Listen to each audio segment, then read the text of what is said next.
ബോധിപ്പിച്ച് ജീവിച്ചിട്ടേ ഇല്ല ഞാനെന്നാണ്. അപ്പോൾ രേണു ഈ സുധി മരിച്ച സമയത്ത് എൻ്റെ സുധിച്ചേട്ടൻ ഉണ്ടായിരുന്നെങ്കിൽ എന്നൊക്കെ പറഞ്ഞുകൊണ്ട് ഒരുപാട് സ്ഥലങ്ങളിൽ നമ്മൾ കണ്ടു. അപ്പോൾ നമ്മളെല്ലാവരും, ഞാനടക്കം വിചാരിച്ചത് എന്തോ ഒരു സ്നേഹമുള്ളൊരു പ്രിയതമയായിരുന്നു എന്നാണ് വിചാരിച്ചിരുന്നത്. പക്ഷേ ഇപ്പോഴാണ് മനസ്സിലാവുന്നത്, ഇത് കാണുമ്പോൾ സുധിച്ചേട്ടൻ്റെ ആത്മാവ് പോലും ചിന്തിക്കുന്നുണ്ടാവും ഇങ്ങനെ ആൾക്ക് വേണ്ടിയിട്ടാണല്ലോ ഞാൻ ജീവിച്ചതെന്നുള്ളത്. അപ്പോൾ നമ്മൾ അതിനെപ്പറ്റി കൂടുതൽ പറയുന്നില്ല. എന്ത് തന്നെയാണെങ്കിലും മനുഷ്യൻ്റെ മനസ്സും മനുഷ്യൻ്റെ സ്വഭാവം മാറാനായിട്ട് അധികം സമയമൊന്നും വേണ്ട അല്ലേ.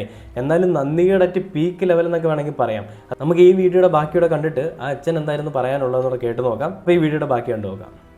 കിട്ടുന്ന സമയത്ത് നമ്മളത് ഷോക്കേസ് ചെയ്യാറുണ്ട്. രേണുവിന്റെ അത്രത്തോളം ഷോക്കേസ് ചെയ്ത ഹോളിലുണ്ട്. അതിൽ തന്നെ ഹോളിൽ ടിവിയുടെ സ്റ്റാൻഡ്. ഞാൻ ചോദിക്കട്ടെ, ഒരു പെണ്ണ് അല്ലെങ്കിൽ ഒരു വിധവ എന്തുവാകട്ടെ, കേരളത്തിൽ ജീവിക്കുന്ന അല്ലെങ്കിൽ ഇന്ത്യയിൽ ജീവിക്കുന്ന ഒരു വ്യക്തി, ഭൂമിയിൽ ജീവിക്കുന്ന ഒരു മനുഷ്യജീവി, ഇതെല്ലാരും ബോധിപ്പിക്കണോ? എല്ലാരും ബോധിപ്പിച്ചോണ്ട് വേണോ ഞാൻ ജീവിക്കാൻ? നിങ്ങളുടെ അച്ഛനെ അമ്മയെ ബോധിപ്പിക്കായിരിക്കും എന്തെങ്കിലും കാര്യം അല്ലേ? അല്ലെങ്കിൽ